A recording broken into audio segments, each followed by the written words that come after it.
Okay, so what I want to do is show you some strategies that we apply to lifecycle marketing that combines social media marketing, content marketing, email marketing, automation, and other techniques to be able to manage the life cycle of a customer in a way that gives maximum benefit for the return on investment. So what I want to do first is show you the typical customer life cycle, and then I'll show you how we actually modify that and improve that to get better results and scalability for our customers. So in essence, what we're talking about here is we attract a certain number of people into our business via our website, via other methods such as word of mouth advertising, such as traditional snail mail or other traditional media efforts. And those people basically are attracted and show interest in our company from that process. And the purpose of us doing that and investing time in that is to get those people to engage in our sales process.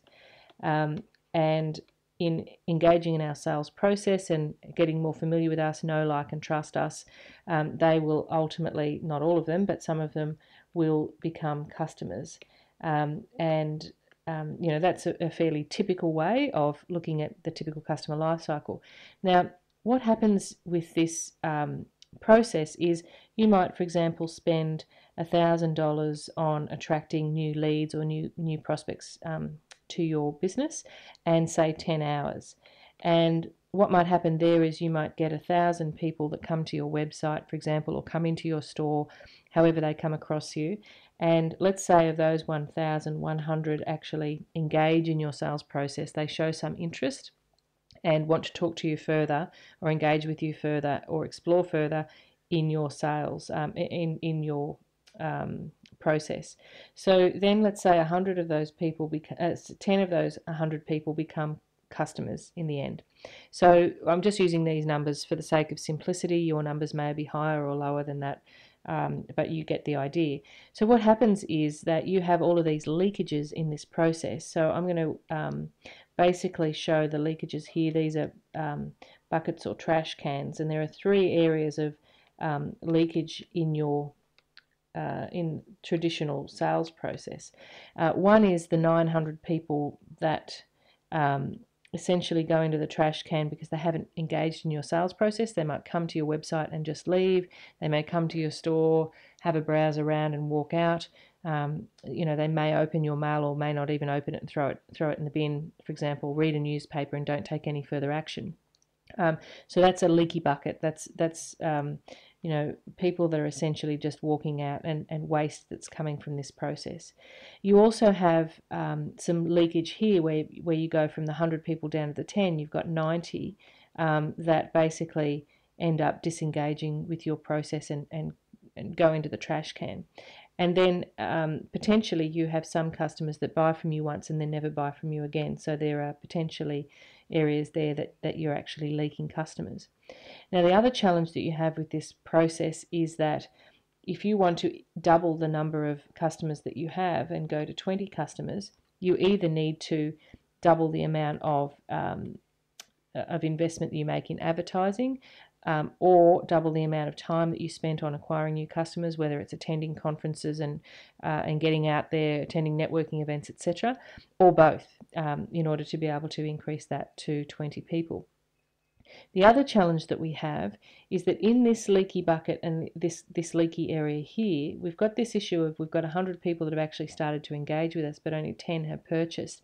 And part of the rationale for that in traditional kind of models is that some of those leads are hot leads and they will actually go through to become customers, and others are considered bad leads because they never, we wasted time on them and they never bought from us, and they basically go out of our funnel. Now, the challenge that you have, and this is what we see in so many businesses and consultancies and others, is that typically it takes between 3 and 7 touches with a company before someone is going to be ready to buy from you. Often it goes up to 13 or even 20 depending on the nature of the product. And what we see and what happens is that the vast majority of salespeople and consultants and service people actually stop at about 2 to 3. And what happens is they follow up once or twice with a prospect, and if they get a no or they get no response, what they do is they go searching and focusing back on these 1,000 people. So they're looking at new business rather than nurturing the people that are currently already in their funnel. So this is why you get so many of these people that actually engage with your sales process dropping into the trash can here, is because we're not following through enough to actually get to the finish line. We're not following through enough to, we're stopping at this point here rather than going all the way through to here. And even if we did go all the way through to here, there's so much effort required in following up constantly that people just give up. So what I want to do now, that's the challenge, that's the typical customer life cycle, and that's the challenge that we're actually faced with. And what I want to do is show you how we address that challenge. And instead of having to double the number of hours and dollars that you're spending on acquiring new customers, it's about limiting and minimizing the amount of numbers that are actually coming into your trash cans here. Now, the other thing is that one of the challenges in relation to the customer leakage is that around about 67% of people, 67 of people leave a business, don't actually purchase from them again for one reason. And it's not because they didn't have a good experience, it's not because something went really wrong, it's not because something really drove them crazy, it's because of indifference. It's because they've purchased from that company, the company has supplied the product or service, and nothing has happened as a result of that other than the exchange of a product or service. And that indifference is the main reason that people actually go and purchase from someone else. Someone else comes in front of them and says, I've got a shiny new thing, I care about you more, all that sort of stuff. And that's one of the reasons that you get leakage into this bucket here. We're going to show you how to address that on the next presentation. Okay, so in the perfect customer life cycle, what we're doing is similar in some ways to the traditional and typical customer life cycle, but there's some enhanced processes here that allows you to address the leakages in the funnel and leakage in the bucket. So what we're going to do is we're going to use methods around attracting traffic that are far more cost effective and targeted. So we're going to use, for example, lead magnets, which is in that funnel there, in order to be able to attract people that are interested in a particular topic to our audience. That's supposed to be a lead magnet.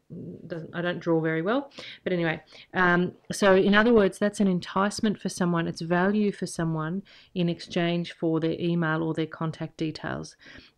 So in attracting traffic, you're going to offer lead magnets that'll attract people to your business. Now you can do that through a variety of mechanisms. We do a lot of social media marketing, so a lot of Facebook, Twitter, LinkedIn type stuff, but you might also do some content marketing as well as some authority marketing that will help attract people to your business. So what's really powerful though is when you actually market in this way, the biggest opportunity to capture people that are dropping out of your bucket is through basically an opt-in form, for example, on your website, whether it's an opt-in form on your website or whether it's a way of asking people when they come into your business for their email details in exchange for example, a membership of a VIP club. Either way, we're asking for a few key pieces of contact information. It can be as simple as just a first name and email address. And what we're going to do is capture those leads in that opt-in form. Which is, and the term opt-in form refers to people opting in to receive the information in exchange for their email address, and that information or tool or whatever that lead magnet is a part of that attract traffic stage. So imagine if you could convert, of those 1,000 people that we saw on the first page, 30 to 40% of them, and engage them in your sales funnel. More so than they would have done in the traditional or typical sales process. Imagine what that could do for your business, and how much value that would add to your business if you could just get 30 to 40% of them and capture them there. And what you do is, once you've captured them there, what you want to do is nurture them and educate them through the purchasing process. So we do that by sending a series of emails or other contacts, typically emails, that will help nurture them and educate them through the buying process. And we do that within a sequence. That may be a 3-email sequence, a 5, a 7. It doesn't have to be an odd number. It's just often we're doing sequences in that number. Whatever is the sweet spot to help educate your customers. And there's a particular formula we use in those nurturing emails that can apply to any business, whether it's selling educational products online, whether it's selling shoes, whether it's selling membership products, legal products, all sorts of different products. So the formula applies no matter what niche or industry you're in.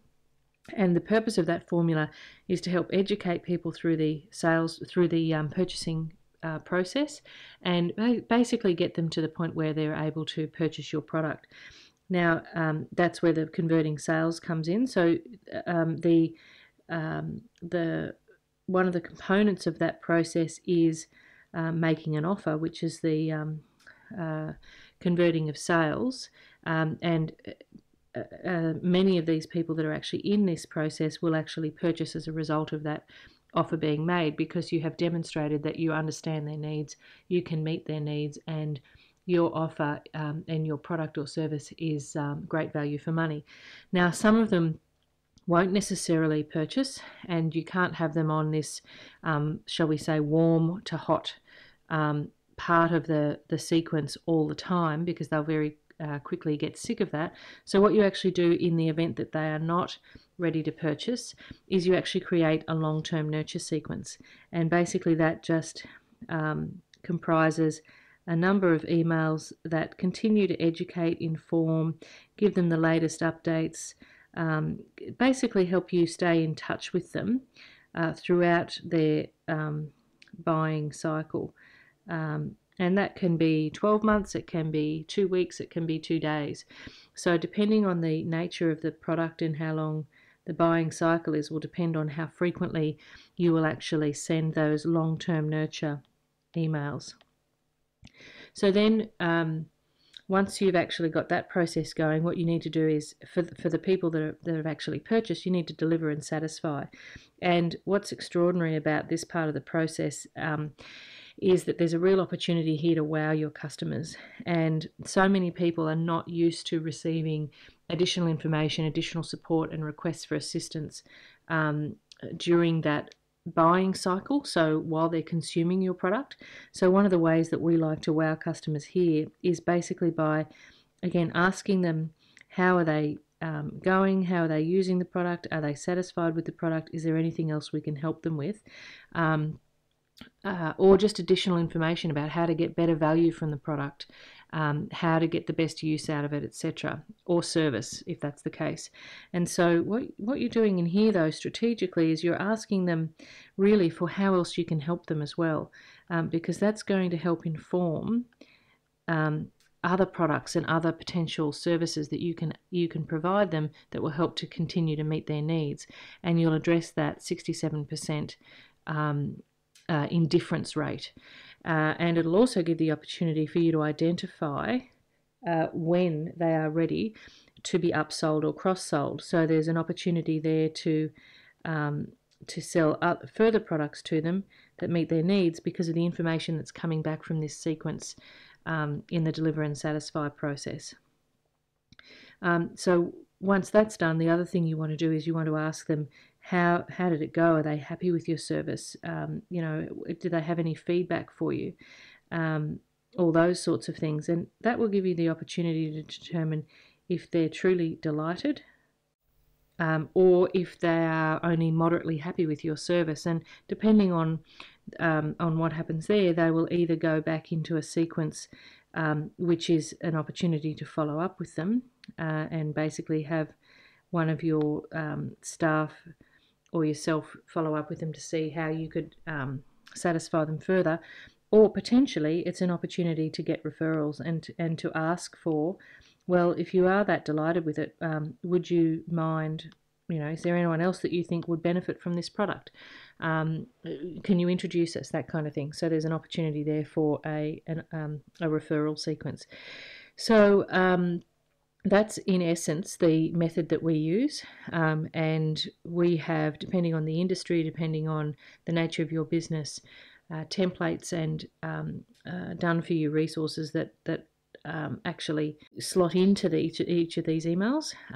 But the key part here is about the strategy. It kind of doesn't, the content doesn't matter when you consider, if you go back and you think that most people are actually giving up after the second or third contact with a customer, and your customers are actually going to get all of this assistance, all of this help, it actually makes an extraordinary difference in terms of the conversion rates and the scalability of the clients that we work with. So I hope that's been helpful and interesting, and I'd be interested in your comments in the group. Thanks, guys.